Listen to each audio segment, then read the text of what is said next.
books, learning and philosophy. In philosophy, we've been learning. Dang, philosophy, that's deep. They're just, in this fantasy of their social life, and then like the voice of God comes down from their parents. But that voice is important. If they don't have adults and the community and grandparents kind of pushing them up, then they just live in this like narcissistic, it's not even narcissistic, it's just a childish view of the world. Just think about the incremental value of culture as a transmission of accumulated knowledge. If you don't have that, it's like you've gone back 10,000 years. Yeah, yeah. We have the same philosophy. He had the most wonderful philosophy.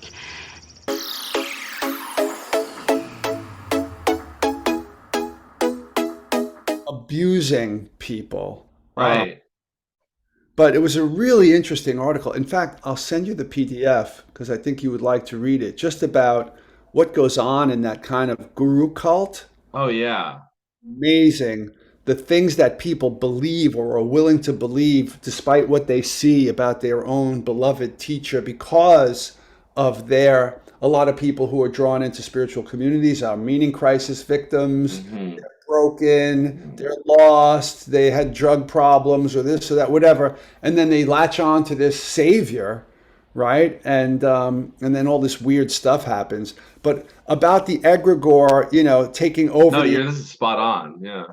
right? What happened to Muktananda, it's just, getting all that attention, being treated like a god by Yeah. American celebrities and whatnot, and then all these young, beautiful women who would give you anything, Right. right? And, you're some little guy from a hut in India, Yeah, we get hijacked by that stuff because your intelligence or your charisma or your reputation puts you in this position of real power. Like they in the some of this wisdom literature that I'm reading and going through, it's like if you don't acknowledge the power in your sangha, you're setting yourself up for exactly that. And if you don't have, like John, literally, his internalized the sage Socrates. I think I've done the same thing a little bit with Epictetus and like Eckhart and Lao Tzu.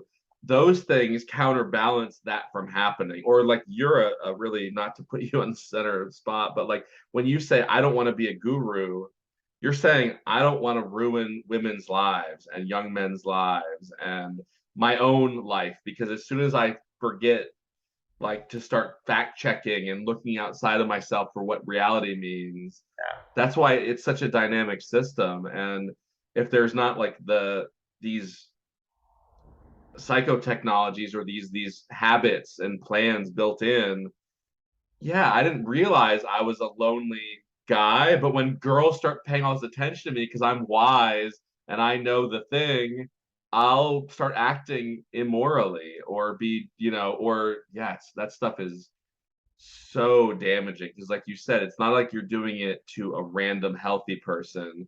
Most people come into religion and these sanghas after they've felt tragedy, right? Like tragedy is what, when the Evan Thompson has this Buddha story where this woman loses her child, she becomes the Buddha, right? He says, okay, go to a house of someone that hasn't had that happen and then come back, and she can't.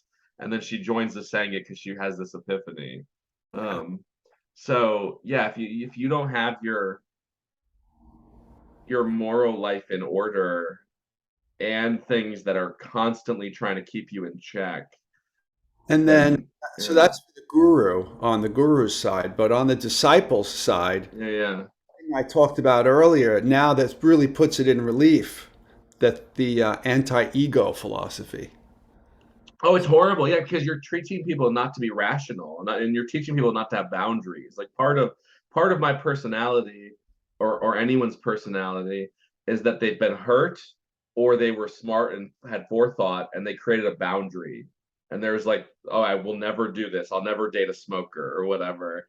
And that keeps you from having someone hijack your agency like that. But if you have someone who says, oh, well, part of this process is you have to do everything I say and give a vow of silence for 4 months. It's like, well, you're just asking them not to be able to have rational discourse and Yeah, it's pernicious. It's really I think some really awesome Japanese monasteries, I've heard 3 or 4 generations from the founder will have a leader that like, oh, the vow of no sex, we're throwing that one out. Bring your girlfriend or boyfriend, and then all of a sudden it turns into this chaotic, like non enlightenment place or whatever, non cultivation of goodness place. Um, yeah, it's a really interesting because we like Santa Claus, right? And you remind me of this all the time. Like we treat enlightened people like they're these magical beings that have some kind of like their will is above our will. They're able to just, and some of there are, right? There's people with, I'm sure, just like this amazing kind of self-control. But there are also people that go, ooh, she's a little hotter. She flashed a little bit of skin during that robe ceremony or whatever, and it triggered the animal in me. And now all of a sudden we have this kind of passive flirting happening. And that's the other problem in these spiritual communities, which is the anti-flesh, the Yeah, anti-sex, yeah, yeah. which is repressing all of that stuff and making it taboo. And of course, that's human psychology. Anything that's taboo is now really interesting. Right, Uh, and sex is interesting. It's never not interesting. Like there's a fraction of people that are maybe asexual or nearly asexual, but you know, sex is, yeah, it's life is sexually transmitted, I like to say. right, right, exactly. We talked about this in the book club a little bit. Yeah, the eros is the sex instinct in some ways, and um, yeah, I think that's the beauty of moderation instead of abstinence, and even people like John. I'm not gonna start naming his beliefs and his patterns and stuff, but he's a really moderate guy. He's not a guy that will never laugh or never, play a video game or never entertain. Like he has a serious relationship, and yet I think maybe thousands or tens of thousands of people really, really respect him as a kind of an evolved, self-mature person. And so, yeah, I think moderation is way better than He's a great role model in that regard. I think all like leaders have to do that, right? I think that's part of if you're gonna be in a business or a nonprofit that's aim is personal transformation or psychological growth or overcoming trauma, you can't just have good ideas. You need to be a role model that can say, no, I wouldn't do that. And then when someone hears you say that, they believe you. And when they see your life, they go, oh, he's never doing the stuff I'm trying to overcome. I like to compare somebody like John in the way that we've just been talking with somebody like Swami Muktananda or Hill, Right. first meditation teacher who wore a sari and acted like a nun, Right. was very chaste and very puritanical. And that transmits this kind of dichotomy and this division in the psyche for her students about, guilt about sex and all this kind of thing. It's just unhealthy. John is in a happy relationship. He's a good father, Yeah, yeah. talks about his life, his friendships, his own limitations. He constantly mentions his own weaknesses, incidentally, this sort of thing. So he's very human. He's not Mhm. different from anybody else. He's just really smart and he is quite evolved, in his work as a cognitive scientist, a philosopher, a Tai Chi guy, and a meditator, So, like, those things are not inconsistent with each other, but most of our spiritual traditions say no, you've got to be like Swami Muktananda or Hilda. You got to be on retreat all the time. You shouldn't Yeah. love, you shouldn't have a family, like Jesus. Give up your family, Well, but follow. Jesus was really big on hypocrites, though. He would always say in his little parables, "Who would you rather be? The guy that says all the time he loves God, or the poor soul that God wants to love?" Right? Like he's always like, "Oh, what about that rabbi that takes the first seat at the table? Why not leave the first seat for God and then take the second seat at the table?" Like hypocrites, I don't think in the little corner of the internet, the liminal web, the meaning crisis, but just in on Earth, we don't talk enough about hypocrites because I think all of our politicians are hypocrites. I think, like you're saying, a lot of our religious leaders. Remember Joel Osteen? You know who he is? Sounds familiar, but He's I this Christian megachurch guy who was in Texas, And he was going, oh, be humble, be this. God, you just have to believe it. God's there in your life. He'll make you this, that, and the other. And like, yeah, he's got this awesome $10 million home. His family is, got awesome teeth and cars and all this stuff. And it's like, well, yeah, it's easy to say, don't judge people on beauty when you're beautiful, or don't worry about money when you're rich. But, people that choose to give up power. George Washington, right? He's the kind of the myth of George Washington. He said, no, no, I don't want a third term. Presidents should say no. And then you have like the Chinese communist leader taking his third term right now. They don't have a George Washington myth that makes people have a second thought or gets the crowd upset when people start to talk about, third terms and stuff. It's because that power, it tastes so good. It feels so good to go, oh, I get to go to the front of the line. I get to go talk to, as a president, I can invite Kanye West to come to the White House, and he'll probably say yes, or whoever you want to talk to. And it's like you don't realize that power was bestowed upon you to do a function for society. And or money is just so easy to make without having ethics, right? Like, in fact, it might be easier to make if you are a sociopath or a psychopath. Yeah. No, I love when you talk about this stuff. Yeah, and I just want to modify what I didn't mean to Yeah, sorry, I got a little excited there. take a negative brush against Jesus, because I like the way that you correct. You're good. One of the things I love about Jesus' teachings is his anti-hypocrisy thing. Yeah, yeah. But it's not Jesus's fault that, Christianity became puritanical and all of that.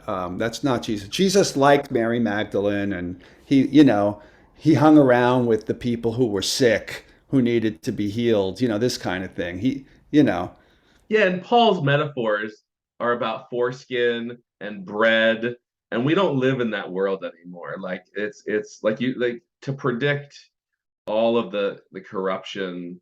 Again, people are just they want power. It's and it makes sense as an animal. Would you rather be strong or not strong, right? Like you'd always rather go like, okay, well, the long-term thinking says have more money in the bank. So it's a natural desire that we all have to kind of deal with. Yeah, especially if you come out of circumstances of fragility and insecurity, you're going to want to go in the other direction. Plus, what's that? Self-determination theory. You familiar with that? Yeah, yeah, DC and stuff, yeah. Yeah, so right, we've talked DC about and it. Ryan, yeah. So, not the intrinsic value stuff, but that's always healthy, but the autonomy and competence, those are important. Yeah, and those are power based. Yeah, exactly. Both of those, right? So the more power you have, the more autonomy and competence you have. You're more wherewithal, the greater your agency in the world. Yeah, Sorry. power is not bad. It's how you relate to it. Like I think a lot of people that come from humble backgrounds that get into like, a $80,000 professor role or get a job at a private school, they'll go like, oh, I don't know if I can be around these kids because of money, and money is bad, and people with money are bad. And it's like not always. Like just because like your students are the children of millionaires doesn't make them corrupt or any less worthy of education. But we kind of correlate those a lot. It's easy to think, oh, well, they have more than me, or they have a lot, and they're like, I mean, there are bad people. Jeff Bezos can't seem to hold a relationship. Elon Musk can't seem to like be consistent. Bill Gates, I mean, a lot of people when they get power, they don't care about the right things, but um, money and power have good uses, right? Like in the Igor argument, John Bijot talks about garments of skin, which is a weird phrase. You ever heard of that? Oh. So it's a Christian idea, I guess, that's like, okay, well, people create a technology and they call it just as a generic category, it's the garments of skin. Because I guess like you covered yourself with clothes and things. And that power ripples through in ways that are now new problems always. When you create a big, powerful city, there's going to be new problems that didn't happen when you were a smaller city. And every time a new technology happens, it has the potential to go wrong, just as a kind of part of technology. And Yeah, I think it's really good to have sophisticated conversations about like, okay, well, we need to internalize the sage. We need to have multiple sources of information before we cede power to people. We need to acknowledge that there is a power dynamic in a religious, oh, spiritual. They don't have any power. They hate power. They hate money. They eschew all those things for simplicity and love. Maybe they do, but also power is everywhere. Yeah, you made a remark that I wanted to just riff on a little bit about those rich kid students. Oh yeah. So, some years ago in the 20 zeros, 2006, 7, 8, something like that, for a couple of years, I taught at Vassar College. But it was a summer program where I would be paired with a Vassar faculty member and we co-taught a class. But the students were all students who were not Vassar students. Well, they'd have one student from Vassar in each class who was kind of like a big brother or something like that, like Yeah, yeah. a role model that would show the visiting students what a Vassar student was like. I forget what they called that role, ambassadors. I forget what they called them, but these kids were all taken from community colleges around the country, and they had to apply. And it was kind of like a scholarship because, and they would get 6 credits. They'd get to live on the campus there for like 6 weeks. It was an intense 3 credit, 3 credit courses that they would get, and they'd have most of the community college students are not, they're commuter students, so they had the opportunity to live on the campus at Vassar in a dorm and everything. And this was to try to motivate them to see if they could do good at a place, because we held the courses at a level that Vassar taught at.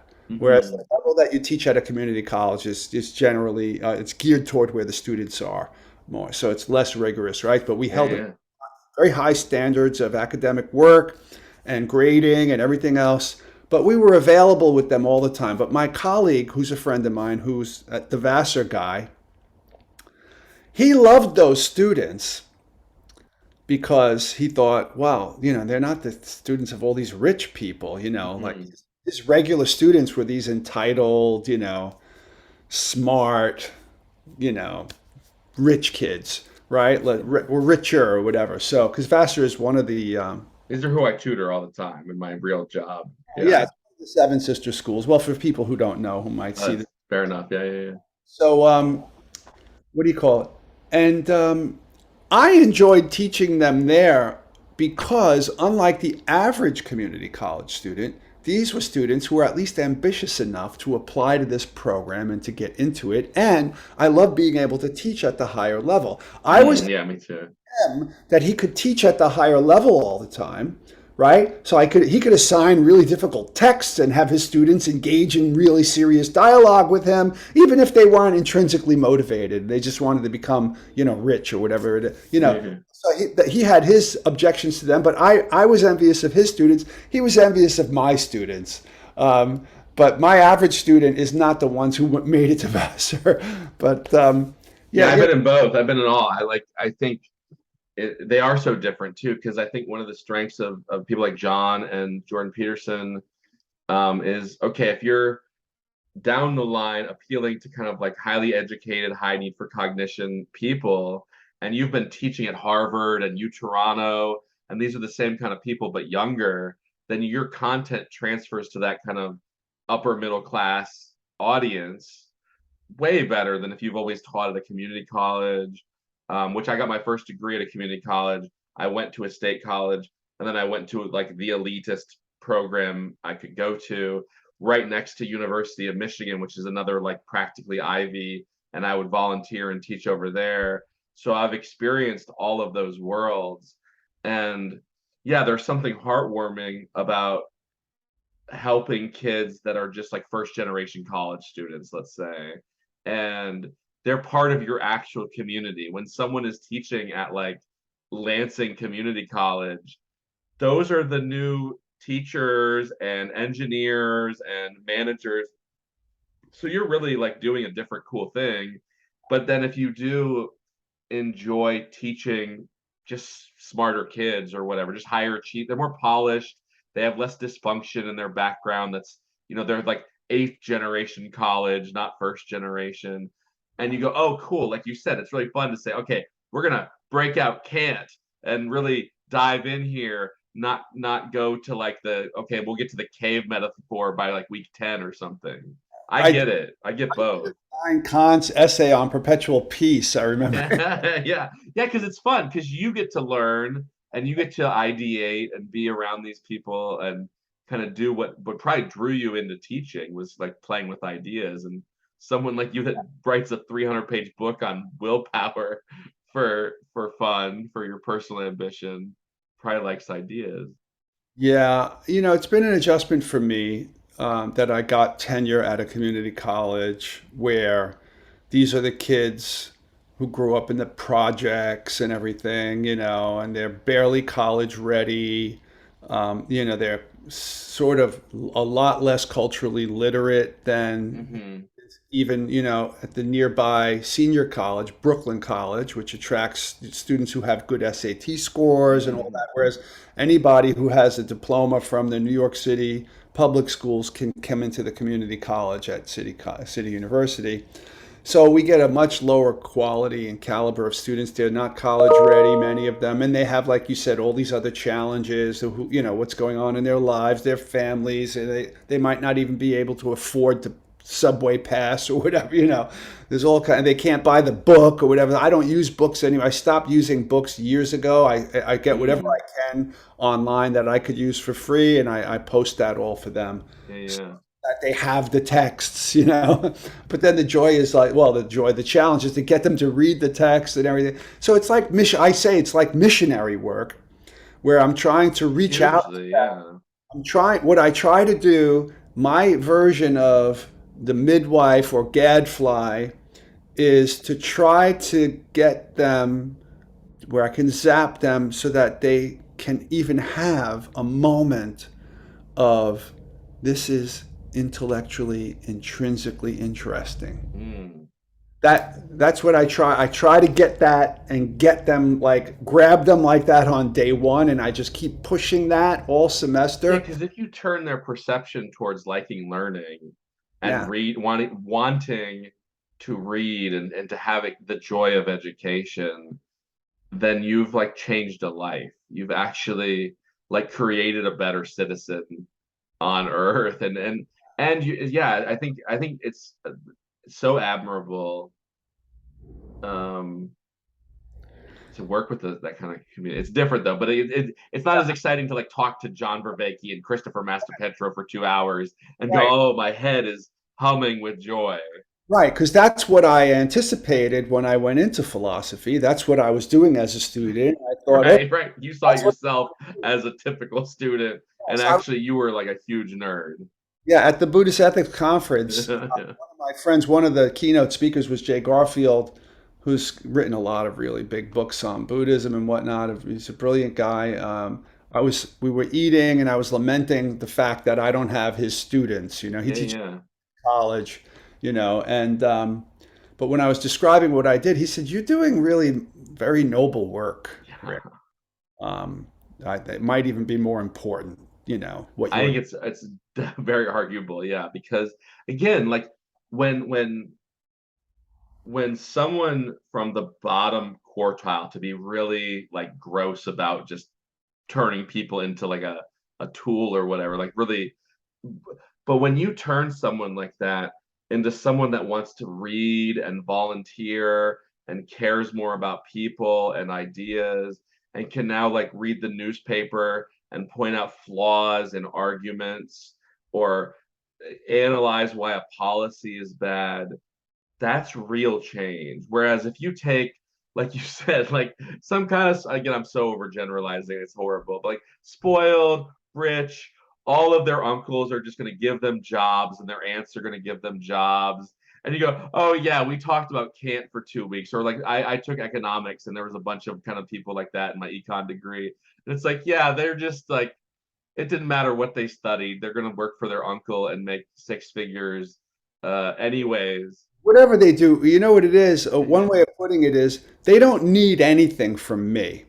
right? Like their cognition and their intellectual, they've been reading their whole lives. They grew up in Right. a culture of intellectuality, you know? So even if they don't become somebody like John Vervaeke or some great person who contributes, yeah, they're going to be successful in life. And like, it's not, Right, right, right. you're not doing anything unless you manage to do with them what I'm trying to do with my Well, that's students. what I love about John. That's what I was gonna say. Because John lets his undergrads do cool research, and he lets people like Christopher Master Piestro was just an undergrad student of his.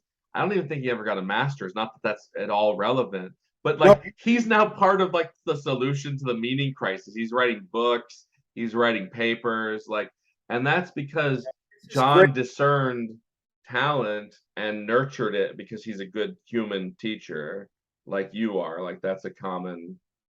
Yeah, and I've had only I could count on pretty much one hand how many students I've had that I had that impact on them, like Christopher Master Pietro, where I said, "You and I need to talk.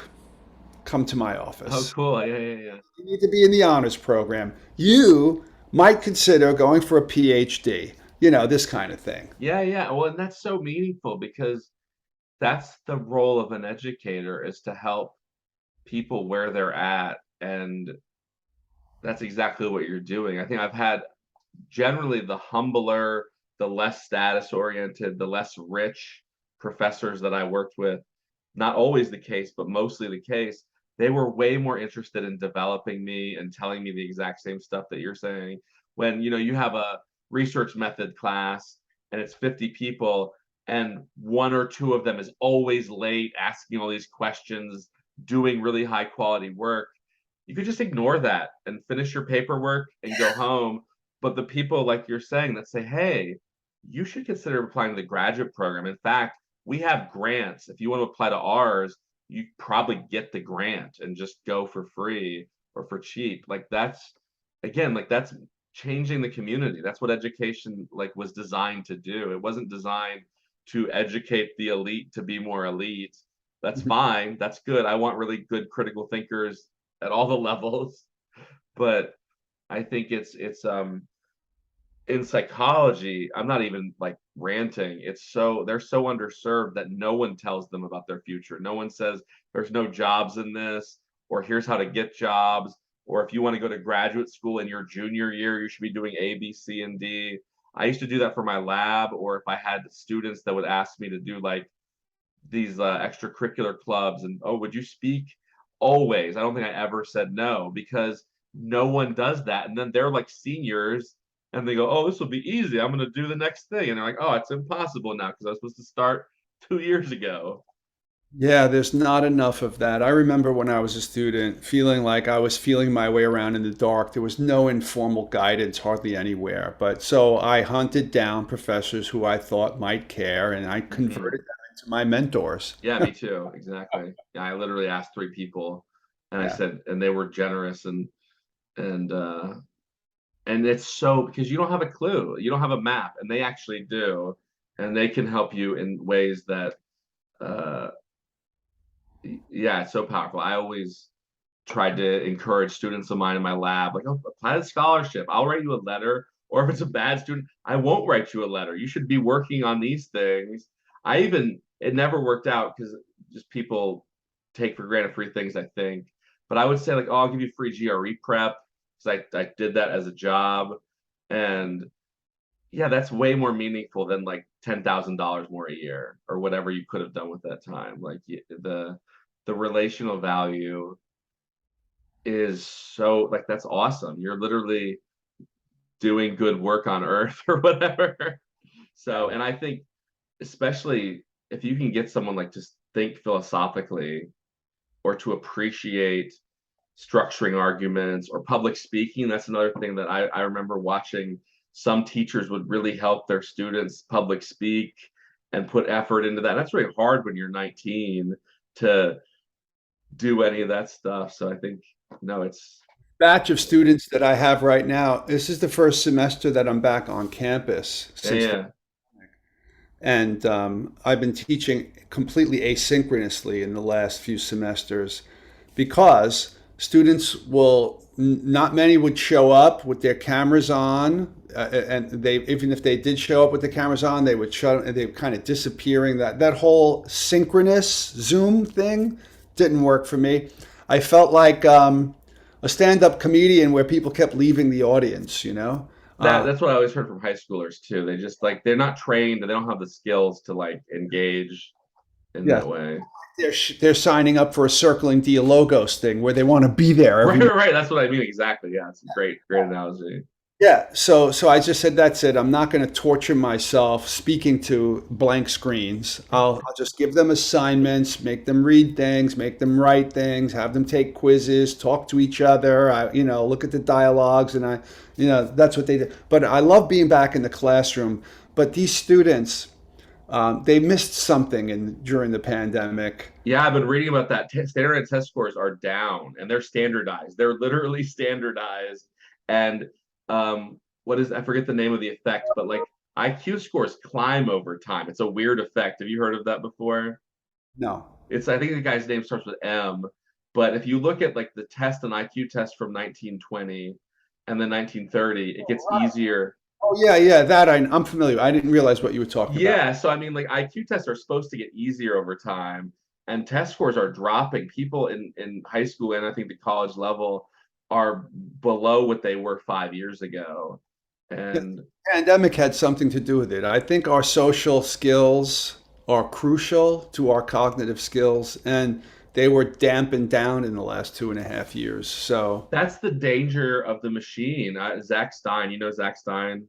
He yeah, said if we create an entire generation that only learned from computers, it's the first time in human history that's happened that a generation just was raised by an artifact of another generation.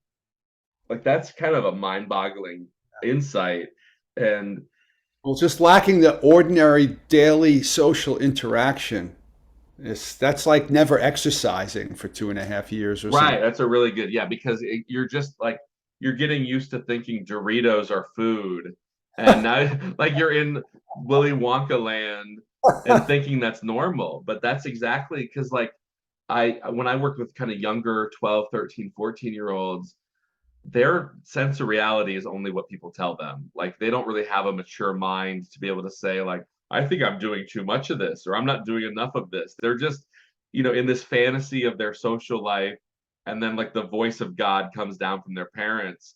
But that voice is important. If they don't have adults and the community and grandparents kind of pushing them up, then they just live in this like narcissistic, it's not even narcissistic, it's just a childish view of the world. Just think about the incremental value of culture as a transmission of accumulated knowledge. If you don't have that, it's like you've gone back 10,000 years Yeah, yeah.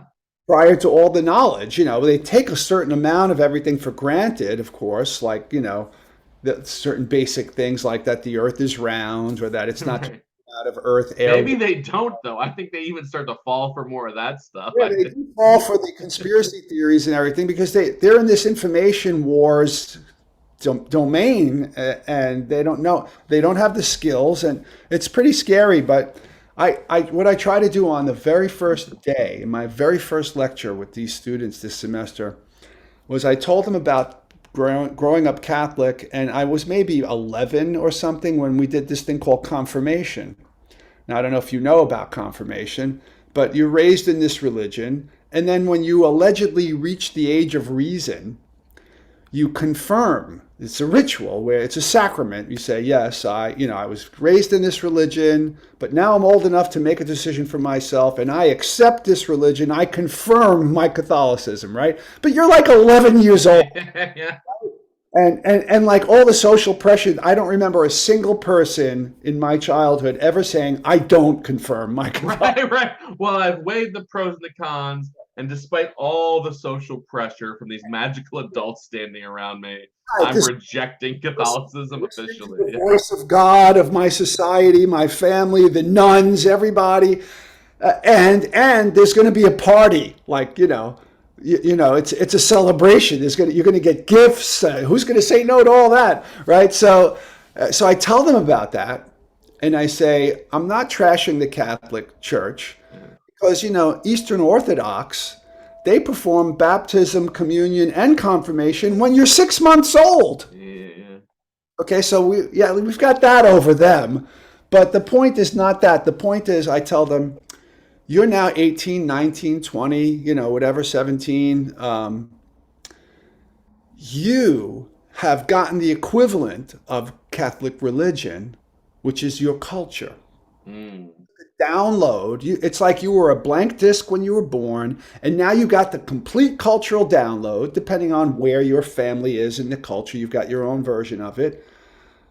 I said, but you know what? I want you to think of this philosophy class as the opportunity to have at least a semester long consideration about whether or not you want to confirm that this is your belief system, your values, your purposes, and I I love that. them constantly about that, and I constantly remind them, like that's my reference point throughout the semester. That's college, but that's exactly what college is supposed to be, is critical thinking and questioning assumptions. You don't actually have to hate your society at the end of it. You No, just have to have a moment of questioning things. That's right. why, not to turn this political, but like freedom of speech, having speakers that people don't agree with, having faculty that represent both or multiple views. Like even saying both sounds gross because there's more than two political views on earth, but having a diverse faculty is so valuable, and it's more about that than what propositions you learn, and like what it probably 90% of 95% of people not use their major in their real job. Like, so it's not even about, oh, I'm going to be a biologist, so I'm going to study biology. It's the fact that you're forced to think systematically in some classes, think abstractly in other classes, think perspectively in other classes, be around all these different people in the hallways. I remember meeting all sorts of Eastern European people and women with hijabs and just a diverse group of people, and having teachers that would say things that were sometimes shocking, and but that's the world. That's Earth. Like Earth is full of people that want you to just not question them and give you, seed your power, money, etc. So no philosophy. I mean, that's literally philosophy. Yeah, That's awesome, Rick. Yeah, I love that stuff. I do what I can, but you lead the horse to water. But I have fun. I this time, even though I think that they're more challenged in terms of their skills, I think I've got them all scratching their heads and thinking. Yeah. Well, you're great because you're very engaged with them and their minds, and um, it's so easy to just have a curriculum, and you've been doing it for 10 years or 20 years. That's the easier mode of teaching. All Yeah, right, but no, today we're going to lecture on, Kant's categorical imperative. This is what he thought. This is why. Here's the arguments. Here are the counterexamples. Blah blah blah. Here are the objections. Okay, what do you think? Okay, have a great day. yeah. Right. No, I try to really get those. I really am. I'm constantly trying to, no matter what we're talking about, I'm trying to get them to feel intellectually challenged. Well, I think now, when you have in your pocket the capacity to answer any question, essentially, like learning knowledge, if you don't end up using it as a career, if it's a career, then having those solid chunks of knowledge inside of your skull is way better than looking stuff up. But if Sure. you're actually just in college, finding yourself, turning into an adult, then having these little simulated activities or these philosophical perspectives, I think that's so valuable. And I appreciated all of my teachers when they did stuff like that. I mean, memorizing facts is cool. Like, I'm a nerd. I loved hearing about the four generals after Alexander the Great and the 12 technologies that showed up and all of that. But most people are just like, oh, I can't wait to get my credits, or this is kind of interesting. But if you can actually say, like, oh, I never would have thought about people this way because my teacher made us go through this activity where we had to I it for half an hour, and then I thou for half an hour, and then reflect upon that.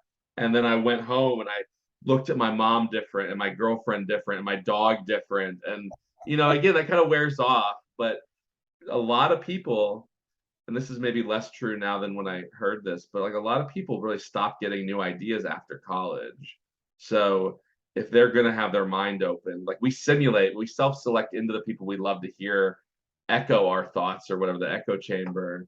But in college, you can really go like, oh, philosophy sucks. I have to take this. Oh, that Rick guy though, he made it fun, and I don't know why, but something different about him or his class or good art teachers. I love that people can go like, oh, I never looked at art that way, or I never looked at biology that way, even if they don't ever use that knowledge. I think that's really so profound to actually have not just a propositional acquisition, but like a perspectival change. I don't know if I've mentioned this before, but I know of an art teacher who I met at a contemplative pedagogy retreat Yeah, yeah, at Smith College. It's like a 2 week thing in the summer years ago. I forget her name offhand, but I have articles by her somewhere on my computer where, in a typical intro art survey class, you look at all the different periods, yeah, Doric, Ionic, Byzantine, this, that, all these different stuff, all the way at Baroque and whatnot. And you just look at slides all semester long yeah, and yeah, right.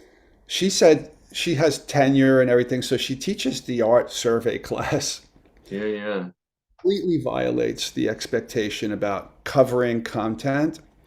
She shows one painting, one Renaissance painting, the entire semester. It's the same slide. It's blown up on the board, on the screen, and every day she's got them contemplating it for moreness. Wow. See, Tom Cheetham does that. And he gave me that idea and I never really appreciated it. But the idea that you can actually just soak in one perspective for a long time and then emerge, he says, I love this word, like re-territorialized by it. Like you're deterritorialized and to start to think about something like that is so different than memorizing and going, oh, that's pretty. I see the technical innovation there. That represents that culture's values. That, they started to use dogs then, and it's all beautiful art that is high art that gets taught in college. I buy art books just to kind of balance out my, John Brisson reading group knowledge acquisition and go like, oh, that painting of the whatever is really just calming that part of my mind down and open me up to the beauty. But yeah, like the fact, yeah, that you can just, oh, that's awesome. Yeah, I love, we need more of that. I think part of the way mainstream education can get better is just learning from people like that and having less influential people mimic. I turned my biology class into a role-playing game, or I made all my students do oral lectures, but I graded as 100% if they just tried it all, or just to encourage, because all we're producing is non-thinking people, and it's so sad because pop culture, if you work your life away and have a mediocre relationship, it's not a good life. It's like philosophically like a just the opposite of like I love what I'm in this limbo. I don't work for a lot of money. I hang out with philosophers and artists and stuff, and it's like because it's working, it's the happiest time I've ever been. It's just like exploring like the actual meaning of the world and going like, oh, what does it mean to imagine? Like people, I hear all the time high schoolers that go, oh, I tried to do this cool idea and my teacher thought it was stupid and gave me a lower mark and I never did it again. They habituate to that. Happened to me. Um, I was an artist growing up from age like 3. This Yeah, is right. I would draw all the time. That was like my meditative hobby. And it would transport me to other worlds. I drew all sorts of mythical creatures. I invented beings, you name it. And I loved to draw, and everybody thought I was very talented. And I used to say, when I grow up, I want to become an artist, but I never played around with paint. So the very first time I took a class called painting in high school, by that time I was playing around with psychedelics. And with this the psychedelic the Tibetan Book of the Dead, I had just read it, and the subtitle was A Psychedelic Experience. And it was by Timothy Leary, Richard Alpert, which is Ram Dass, and I think Ralph Metzner. And it had a black cover with this psychedelic Tibetan kind of imagery, a letter red and green or whatever. And like it just impressed me. And I had tried acid a couple of times. So my very first, and I took the class, and my first painting, I didn't know how to mess with colors, but I did this vortex kind of thing, red and black, circling toward like a kind of whirlpool, and I was writing these little letters that were kind of going into the hole, and it was like a psychedelic thing. Yeah. And it said something about self, no self, whatever. I forget what Right. Yeah. and it was dissolving and whatever, and it was very meaningful to me. Right. And the art teacher came over when I was done, I, you know, um, what did she say? She said, "Oh,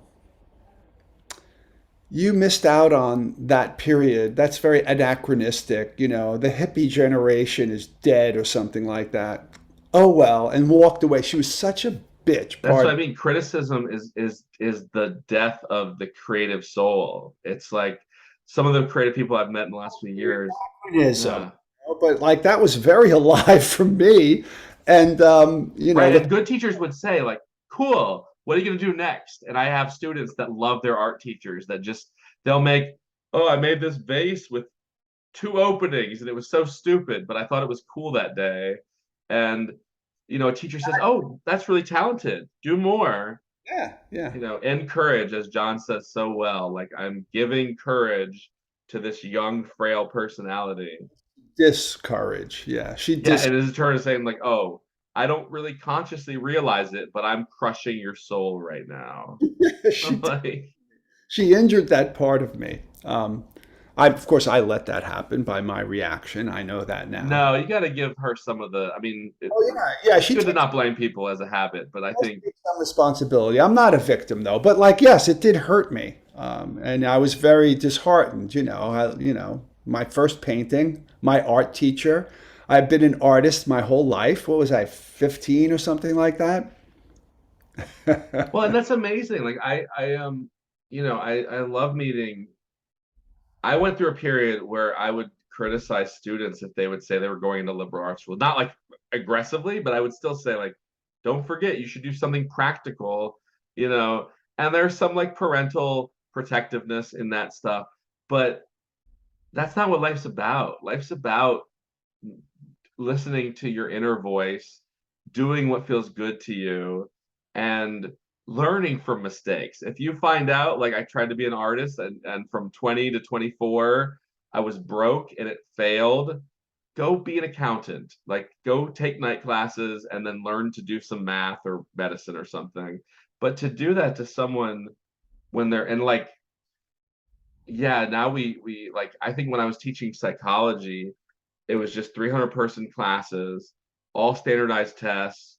Um, all the grad students had no teaching experience but me. Like most of the grad students were like just kind of not bad teachers, but just not good at all. They had no skill.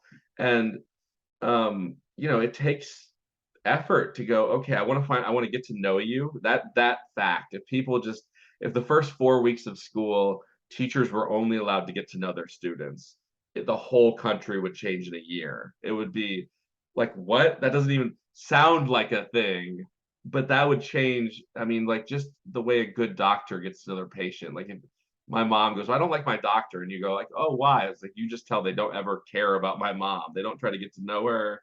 And Yeah. what you do again, like you're so interested, and you can see you get excited when your students like the activities you plan and the They that we participate just lost with that. interest. Yeah, if they participate with interest, then I'm happy. That's all. Yeah, because that's, I mean, yeah, that's what humanity is. That's what life.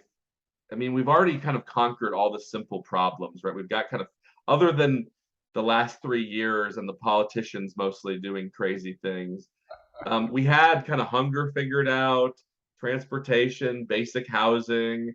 Like we should encourage people to want to write art, be better thinkers. I mean, Meaning makers. Yeah. yeah, I love John's work. I think I don't remember who but there's a guy who's been translating into like high school language, or like Paul Vanderklay is good, right? Because he takes something really complicated that John or Jonathan says, and for 2 hours he just kind of unpacks it and says, "Oh, that reminds me of this. Oh, here's a story about Kermit the Frog and this." And you go, okay, this guy does not feel as stimulating as either of those two on that level. And me as someone, or like you as well, someone that loves cognitive science and philosophy, you hear an hour of John Vervaeke's lecture and you're like, this was the best day I've had in like a week. This is so good, because it's just exactly what people like that love.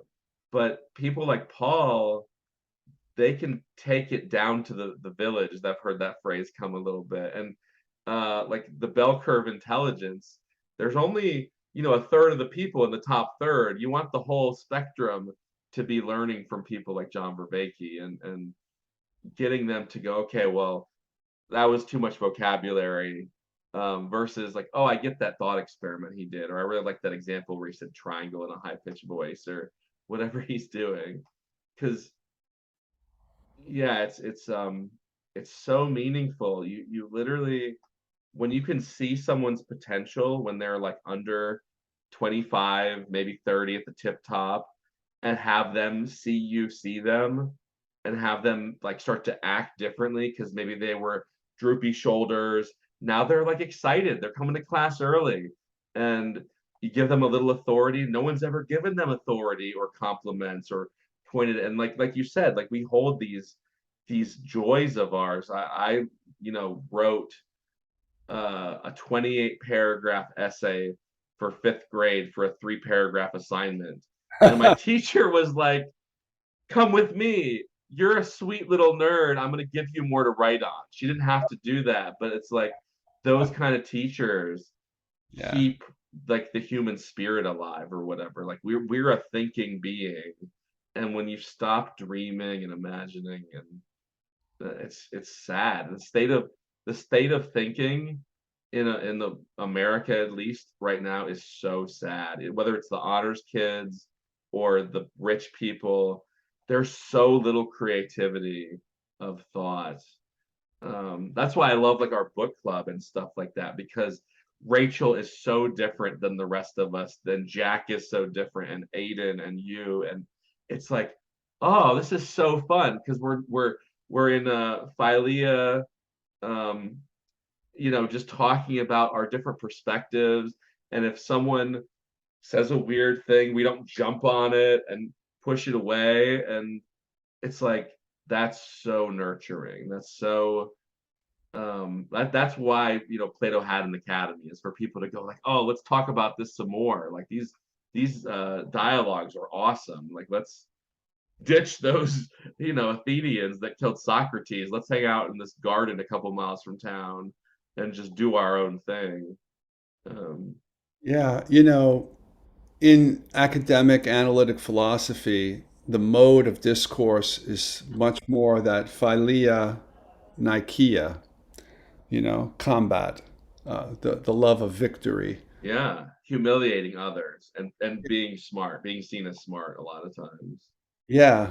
And unfortunately, that's in philosophy, that's the mode. That's changing, but it's changing slowly. But like Mm. the kind of philosophical fellowship that John and his friends are all engaging in, the circling, what's his name, Pierre Grimes, Deep Yeah.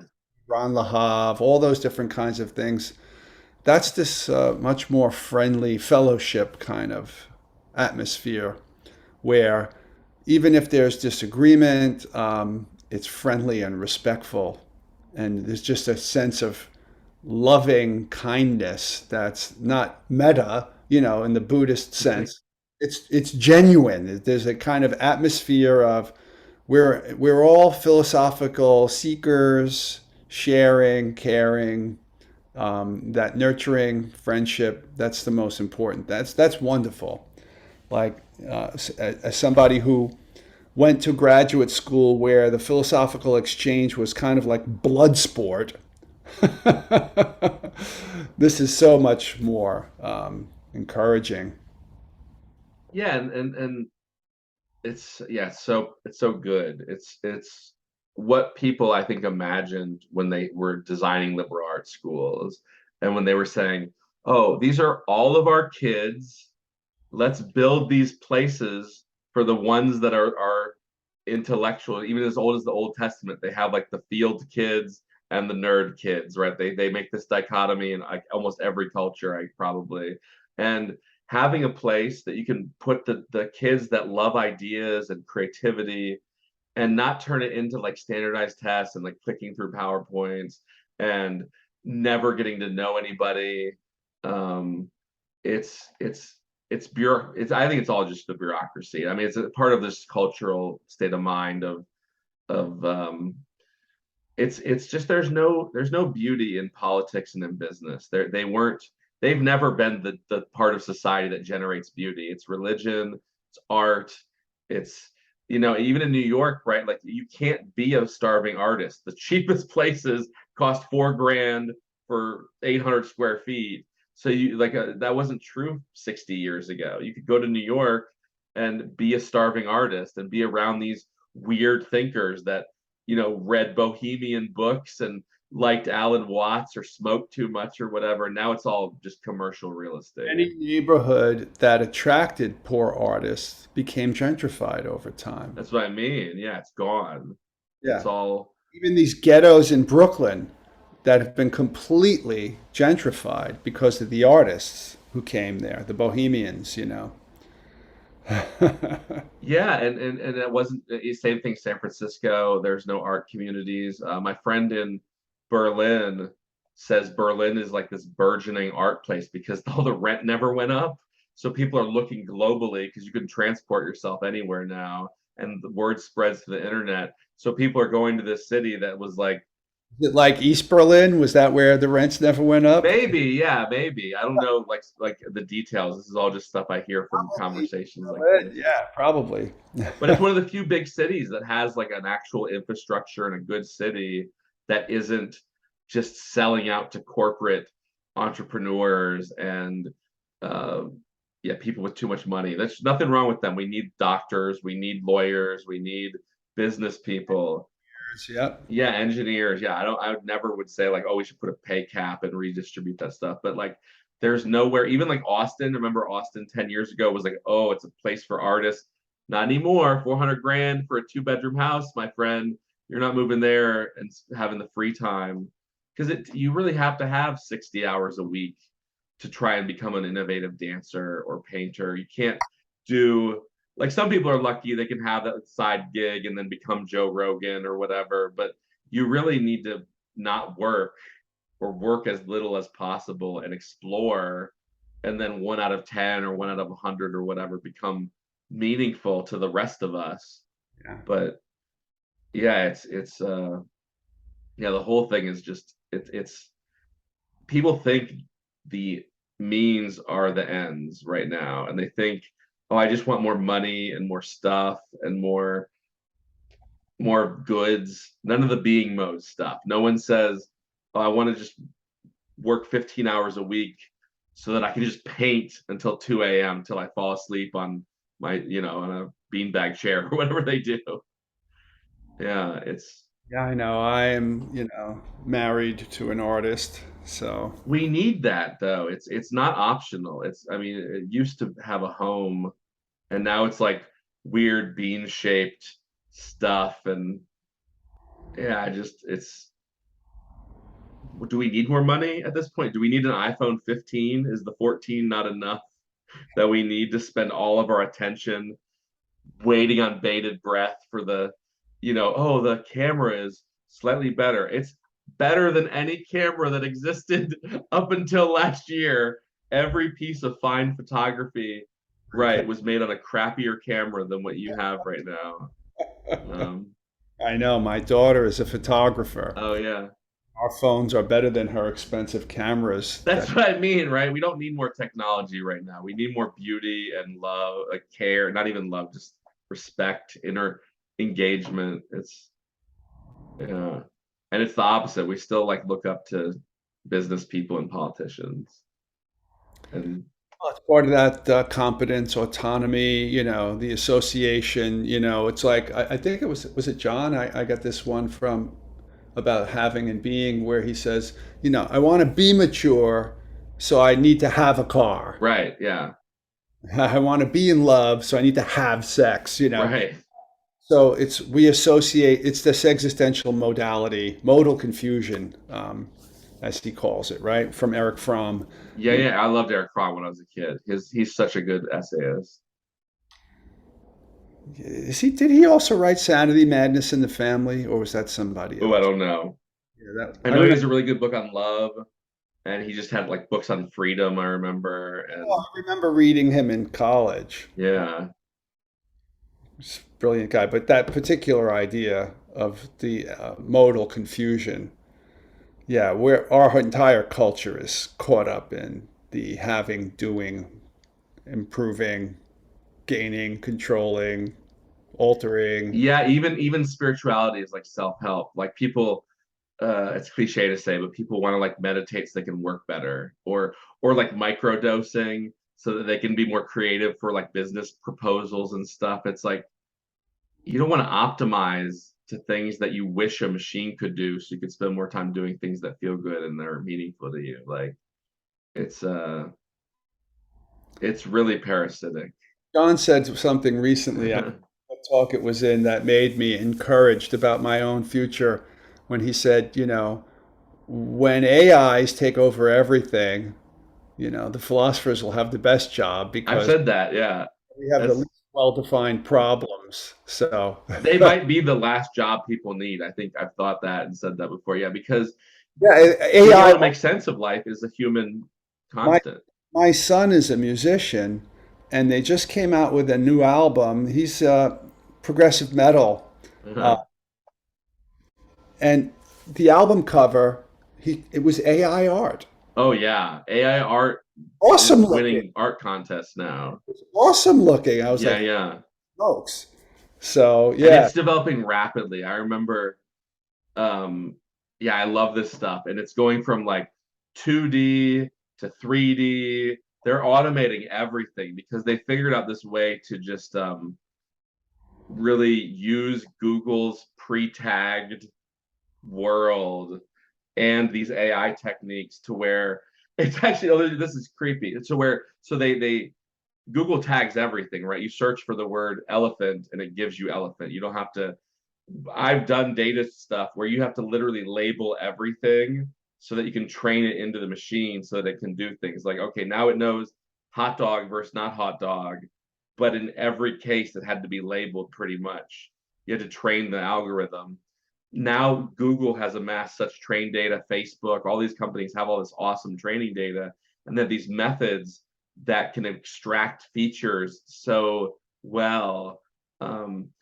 But it's really cool. You could put like a creepy ghost into the image and you feed it in there, and then all of a sudden its features start popping out of the art. Like you can actually make the art be tricked by its own algorithm too. So it's still, it's stupid in the like true sense. But yeah, no, I mean, our machines should be kind of doing everything. If you looked at cultures from even up until the US, right? Like the dominant empires and cultures had a slave race somewhere, usually a belief in divine providence for them, really good education and military, and like a slave class, even the Greeks, right? The Athenians. Um, and we could have that with the robots and then just all work 5 hours a week and find some nerds that like to keep the robots maintained or whatever, and then a class of philosophers to help us plan. And yeah, I think, but we don't. We just want to work more. We just want to have more. I can't wait for the iPhone 15. I can't wait for. Yeah, it's so weird. We're a weird. It's like a. You ever have a pet that like anytime? I remember I tutored this kid, and they had this the most obese cat. I find it so entertaining, these obese cats. And what they would do, I'd watch this family. They were so like naive. They would just, whenever the bowl was empty, they'd fill it. And the cat, as soon as it saw food, it'd eat. It didn't have like a satiation reflex or something. So they just kept filling. Empty bowl means fill bowl. cat goes, food, eat, and it just became this. It was like a puddle. It just kept expanding. And you could barely see its legs underneath its body. And it's like there's no thought involved on so many levels for that to happen. But that's just us. I mean, John in the meditation he did, he said all you have to do is use your phone half as much, and you can do this every day, and you can have the experience of being at one with the Neoplatonic one and at peace with the meditative peace. Just half. I'm not even saying get rid of it. I'm just saying, stop. And I'm sure probably at that group, hopefully a healthier percentage will do that, but we just can't. We're just always, you Yeah. know, I just started teaching a volunteer program on my campus. I wanted to do an 8-week thing that's similar to MBSR, just teaching students who are volunteers who want to take the program. They're coming twice a week. I'm giving 2 hours to this. wow. On Tuesday, one on Thursday. Yesterday was the first day that we met, and what I told them in terms of, I didn't do the phone thing, but this is a really good thing. Like, everybody has 5 minutes. So when you think about, a meditation, that's like, I don't have 2 hours. It take me a half hour to get to the gym. I'm going to exercise for an hour, another half hour. I don't have 2 hours. Forget it. I'm not going to do it today. Right? But meditation, when you're in your house, you can find 5 minutes. But I said, it's like going to the gym. Once you get in the door at the gym, you're going to exercise. Right. So the hardest thing is to get into the gym. By analogy, the hardest thing, which is really the easiest thing, is to get into your meditation seat, wherever it is in your house, and just tell yourself, I only need 5 minutes. And after 5 minutes of you grounding and centering and finding your breath and all of that, you'll either feel like doing it or not. I said, invest 5 minutes in yourself every day. That's it. And if when you get to that point, like, okay, I sat, I got upright, relaxed, still, forward and back, left, find my abdomen, watch my breath, one mind wandering thing. That's it, just one. That's 5 minutes. Mm-hmm. I said, it'll either feel like you should continue or not. Mark my words, if you sit for 5 minutes, you'll probably feel like continuing for another 15. Yeah. So just think, I have 5 minutes.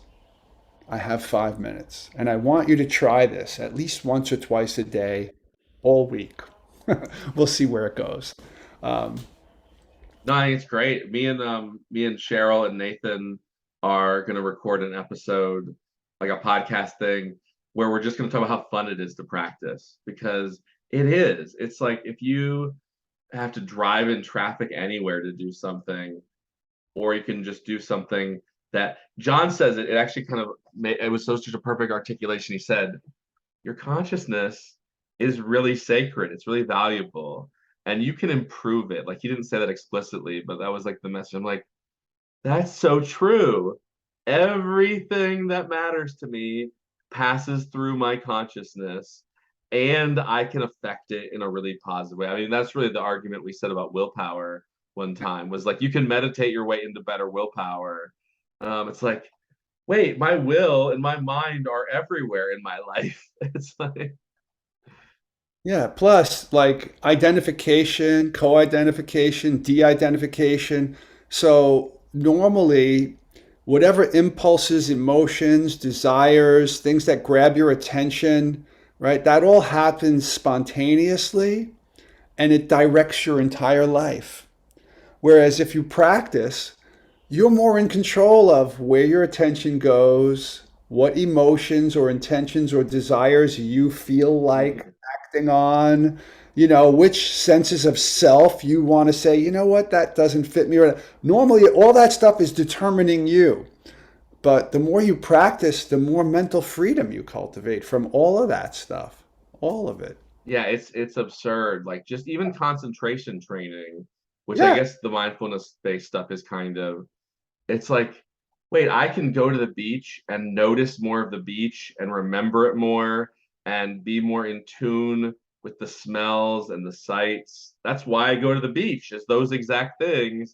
And I can have a better experience of that by just spending some, fraction, maybe it tops out like an hour a day, or 2 hours is a lot. Like people that practice 2 hours a day really enjoy it generally, and get a lot out of it. But you don't need to, like you said, all the Japanese yoga exercises I do take less than 5 minutes. They're all different, and my neck is stronger. I have better posture. I can breathe probably twice as deep as I could before. Like these are amazing things that are really meaningful. And like we've talked before about too, there's listening training, like circling. There's conversational skills, and it's great to be able to do math, and it's great to be able to be a good scientist, and it's great to be able to drive a car. We all are good drivers after 15 years of doing it or whatever. But it's also really cool to be able to get in a flow state and be patient with someone that you actually like, and try to, I mean, those things are priceless. They're so,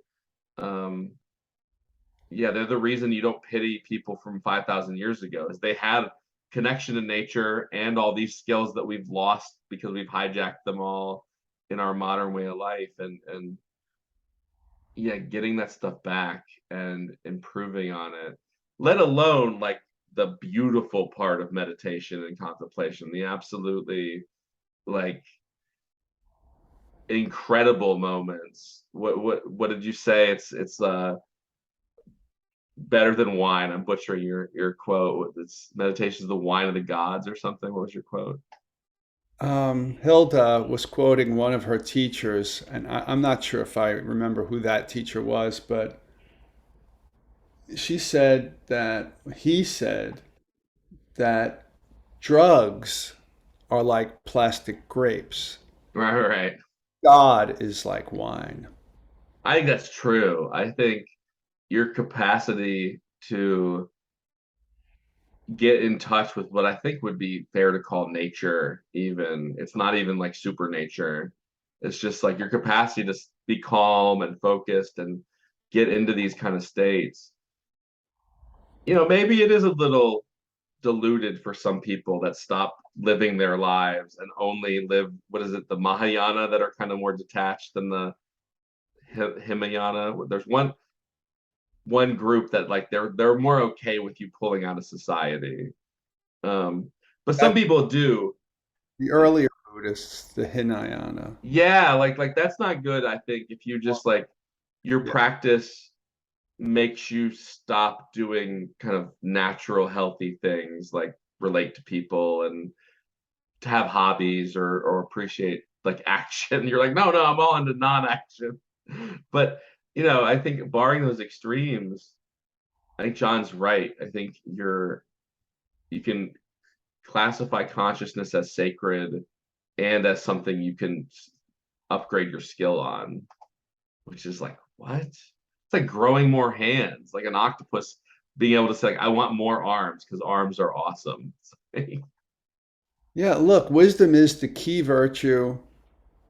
It is implicated in all the other ones necessarily because it is the discriminative ability to know the appropriate amount of courage in this circumstance, the Mhm. appropriate amount or type or mode of generosity in this situation, the appropriate verbal or silent response in this one, right? So, no matter what the other virtues are, every one of them requires wisdom. Wisdom unites them all. They're like fingers on the hand of wisdom, each That's virtue great. or something like that. And Mm. meditative practices and contemplative practices increase your wisdom. So they increase your agency, they increase your mental freedom, they increase your wisdom, they increase your consciousness. I mean, it's just a no-brainer for me. Um, my life would be so much different if I hadn't spent the better part of it really Yeah. caring about this. I couldn't even imagine you without that part of your history. It doesn't even, it's a different Rick. It's not even like a Yeah, little difference. yeah, it would be like a previous lifetime of mine before I woke up or something. Yeah, yeah, right. No, because Well said. trajectory of my life, when I think about it, and if I could, counterfactually remove the first accidental out of body experience I had, my getting into yoga, meditation, and this and that, and philosophy, if I just remove all of that, I mean, my father was an uneducated, tough Italian guy, Yeah, hung out with gangsters all the time. He wasn't a gangster, but he was like a half a gangster. That's the culture that I grew up in. yeah, yeah. And poverty and this and that, and tough Italian guys and truck drivers and all that. And I have some friends from the early periods of my life who are still like that, that I've grew up with, friends and relatives. So I would be like one of those people, perhaps, if Yeah. it wasn't for these accidents, of fate. Well, from our culture, yeah, because that was not even normal. You were like a pioneer in a lot of ways, or at the very least, around pioneers. Really a pioneer. I think that's not unfair. Um, Yeah, and Italian, yeah, in an Italian neighborhood who grew up in a black housing projects. I have this weird background, and then I bumped into and became a student of Ram Dass's when I was 16. yeah, So, yeah. It's so powerful. Yeah, it's just being able to appreciate music, being able to learn from books, being able to have these uh psychological, whatever words you want to use. It depends which company you're in and which words don't trigger people, but being able to, cultivate the soul. I think the Platonic language, I think, is very, very fair. And and again, like that's, I think, one of the challenges that I am really interested in, that like Nathan and people like John really too, is like, how can we do this without leaving society? Like it's definitely doable in a monastery. You can, if you can get a monastery funded, you could totally live that lifestyle. But like, how can even 3% of the population more do it or whatever? are useful, of course. Right, right. I'm not saying for answers. I'm just saying it's such an interesting Yeah, but question. I agree. We want to integrate this into something that you said, that not just this one third of, the population could be interested in. Because I mean, John's teaching Neoplatonic contemplation to strangers. Like that just sounds weird out loud. Like what? Who's doing what? And same thing, Jonathan Bijou, right? Like his vision is kind of radical, the way he sees Christianity and interprets the world as patterns rather than this kind of materialistic, oh yeah, you weigh 4 ounces, you're 2 inches tall, you're rich, you're poor. No, he's like, no, you're always in the body of God or whatever he's doing. It's Yeah. yeah. Me and a bunch of my contemplative colleagues in CUNY we have, years ago, we had a formal network where we gave conferences and whatnot, all about meditation at the CUNY grad school lecture series, where we got people to come and, Zen masters, Sharon Salzberg, this one, that one, the McMindfulness critic, Ron Purser. We had all these people. But then that died down because we all got busy or whatever, and some of them retired. But we're trying to resurrect this network again, and we have some buy-in from some of the administrators Oh, now. cool. Yeah, 10, 15 years ago, it was not known enough, or, but now all the research and everything. So we're hoping to create something like that we might want to call Mindful CUNY, or CUNY Center for Mindful Yeah, Education. this stuff is happening. Yeah, it's so exciting. We're trying to actually formalize this in CUNY and have a kind of programs are starting to develop. And so we want to make, because CUNY is like accessing the average person in New York Yeah, City. yeah. It's massive. Like, We're a huge public institution. So the fact that we don't have a program in this yet, well, me and my friends are trying to get that off the ground right now. So it's really cool seeing this stuff be possible, because now it's not like a taboo word, and it's not like no one pictures downward dog or spaced out people. Uh, so it really and it's not the really the downward dog, Om, and crystals. well, because the internet, because now you can say like, check out the Calm app, watch this video. There's now millions of hours of Buddhists and there's a lot of bad stuff too. There's more gurus. Like type the word just guru, and probably like four random letters. You'll get some guy from India with 1 million followers, and Yep. maybe he's not doing much good at all. But it's really like the for some people, I had a couple of really strong conversations with one of my students, and it kind of started because he's super Christian and his family is, and he was taking a world religions class. This teacher was like you, he loved just going like, why don't you read this? Oh, you seem interested in that. And he really connected with this passion he was seeing in this kid. And he's saying, I always ask like, oh, what did you learn in school today? That's part of my rapport building slash valuing learning strategy with students. And he goes, oh, I'm taking this world religion class. We learned about moksha, or we're learning about Hinduism next week. And I go, oh, and we're like doing the Socratic thing and like Theaetetus. I'm going like, here, Theaetetus, have you heard of this? And trying not to be too forceful or anything, because also I don't want the reputation of you could be the meditation guy. I'm still just like the test prep guy. But it was really cool that there wasn't like a taboo. I didn't have to like pause and think about what I needed to say and what I shouldn't say or how to frame something, because it's so more normalized than it was even 10 years ago because of the internet. And there's Yeah. enough people that are going like, oh, I want more meaning in my life. It's not just about money or grades. And I tried to do this calm thing and it felt good. I noticed a feeling, or so I think there is some optimism that, because it must have been super cool to actually like know Alan Watts and be Pierre Grimes or things like that. But that was such a localized movement that never, like the practice part never really emerged out of it in the way that it feels like more people are wondering about like, oh, I feel a little empty, or I want to feel a little more of something in here. So what are these practices about? And your handbook, I was telling him, I'm like, I know this guy, he has a handbook on this. It's that big. When I was in graduate school not that long ago, there was like 200 good papers on meditation, and they were all mostly like medical. They didn't have convergence of constructs. And now there's like pretty high quality stuff coming out, and also lots of like noise in the signal. But your book in particular, I told you that when I was just reading the table of contents before I knew you. When I saw you interview John, I remember being like, that's the guy with the really good table of contents, because they posted that online before the book was even done. Right, And I right. go, oh, just telling by these 80 words and these 20 titles, this is way better than the stuff even 6 or 8 years ago in positive psychology and a little bit in the medical world. um so it's America seems, for whatever reason, the West is much more able to handle this stuff, and the quality level. um Monasteries like Maple that are non-tradition, tradition free. What were we gonna say? I'm sorry.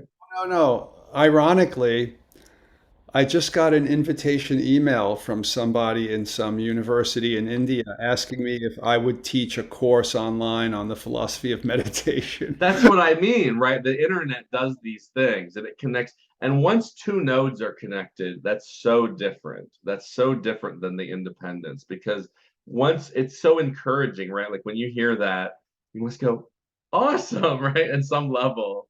Um, yeah, and so just the internet creates a lot of noise, but it also allows, A lot of affordances, yeah. yeah, people can get together that could not have gotten together before. Yeah. How is your book coming? Have you started doing any recordings? Or I meant to ask you about.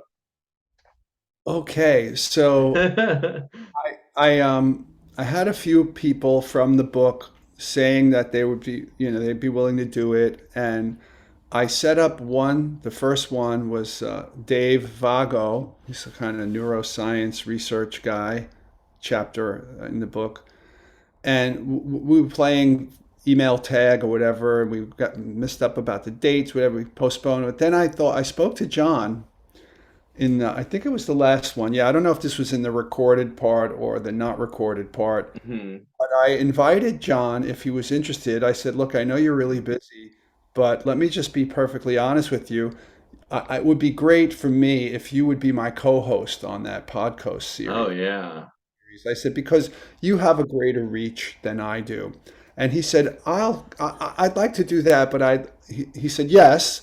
He said, but let's do it the way I prefer is we'll have one episode on my platform and then the next one on your platform and then back and forth. And we'll do that a few times. He said, this will cross pollinate both of our audiences, you know. And so I was like really excited about that. So I posted, Oh, and he said, speak to Madeline. We'll set it up. And I haven't even emailed Madeline oh, so good. Just about the that. dialogues will be better, and yeah, the reach will be greater, Yeah. and Yeah. So and he's John's secretly going like, ha ha ha, I can learn so much from this, right? Like he's probably in the back of his mind going like, oh, my vocabulary in this domain is going to get better. My ability to ask and answer questions is going to get better. Like it's so synergistic for everybody, really. Yeah, I thought, you know, That's I've seen awesome. two or three thing where it's him and Chris and Greg and you know whatever. So I Yeah, thought yeah. John, I would also love to have John there as my co-host. You should When let me come. I could just like make faces. I won't even say anything.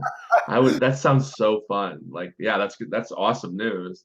So, have you guys picked a time or is that just like when he's slowing down and when it I makes speak to sense? Madeline about it, and I haven't even emailed her yet because Eh, I think I spoke to John about just about a week ago or so, uh-huh.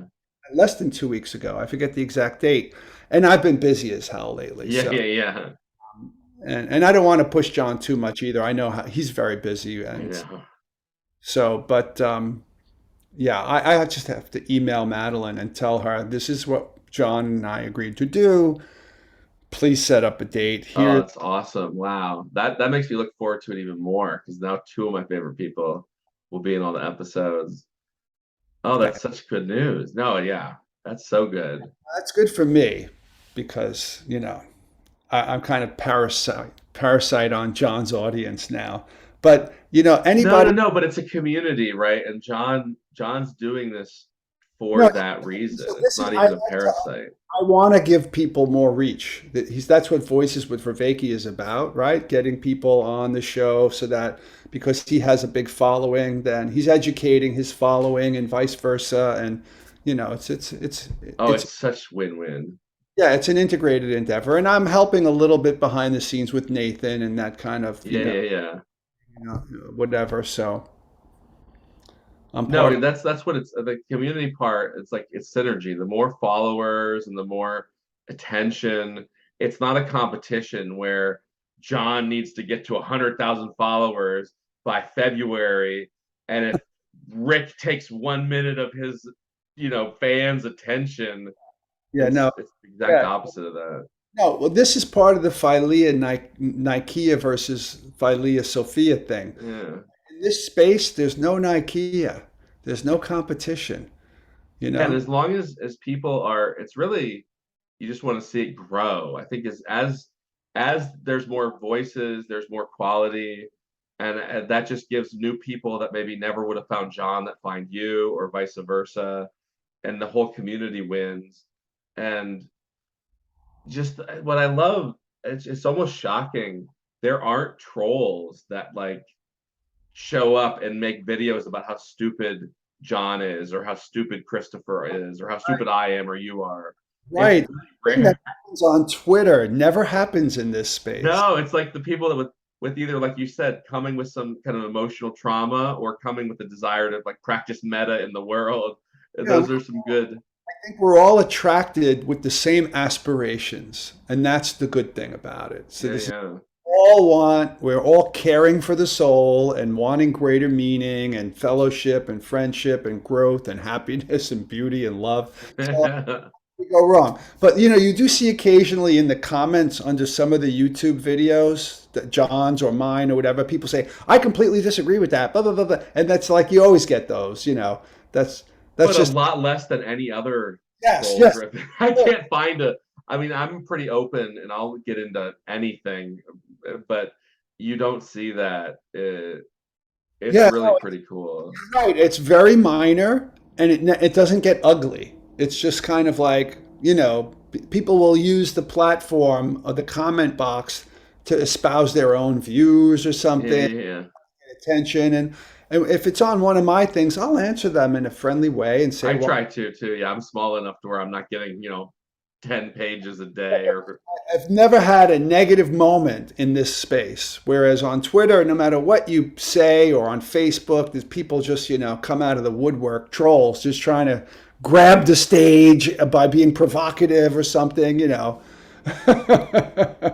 that whole world is so gross and so non-productive. Like I'll check on Twitter, or I don't know, I made the mistake of going on TikTok for the first time a couple months ago because that's just everyone I tutor, 18-year-olds, 17-year-olds, and then every once in a while I go, oh, I want to know what the world is doing. It's like it hurts my attention span. And the same thing with Twitter, even if I find someone with a view like mine, it's not productive conversation. They're just like reinforcing some simple narrative most of the time. And unless you needed like the actual information, you're just in this like it's weird and sad and I think because there's not really a lot of politics. Everyone wishes politics was better in this community, I think, but no one's into politics, and there's no business driving it. No one's trying to sell anything, and there's not like John has meaning crisis t-shirts and like zombie dolls, and every episode he's going like, oh, I got a new Plants vs. Zombie app that you guys should download today. First 50 members will get free merch. Right. Yeah. It's almost like there's these Buddhists I follow sometimes, and they'll do like a really beautiful 2 hour thing that's part of like a 5 episode thing.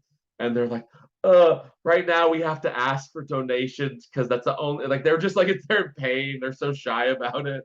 And like it's so heartwarming to see these like little nerds that don't know how to talk about money need to ask for it because they don't work. But yeah, I think because there's no politics, business, or pop culture, and a bunch of people that just want, the true, the good, the beautiful, new ideas, community. It's kind of marvelous that it exists. Yeah. Well, we've been almost three I hours, know, yeah, and I do have to leave at 1. So, yeah. any last moment thoughts, No, Robert? Rick, I'm just so glad to see you. And when does your semester end, or when do things slow down so we can Like book club or? around the first week of December is the last week of classes, and then maybe into the next week is exams and grading and all that. So Okay, December it's over. cool. I will try to do one of the group fellowships that we've done a few times Yeah, with those are. Lizelle and Holly and everybody. I missed that. That's I fun. know, yeah. I didn't want to make it start to feel like a commitment, so I've been a little busy too. Yeah, Um, I have a lot of things on my calendar all the I time. know. Crazy. So yeah, so I'll definitely try and do that, and then just circle back around mid-December, early December, and Try earlier, just for one of those Sunday morning things or whatever. That's fine. okay, cool. I will do that too. Very good. It's great to see your living, breathing face, and I'm glad that things are going good. Always an exciting, enthusiastic, friendly, thought triggering thing, just riffing with each other. Yeah, it's a great relationship. We had I think the first time we met was kind of like this, and it's the momentum has stayed. So yeah, you're a friend in all the senses. Ditto. Good to see you, buddy. All right, take care.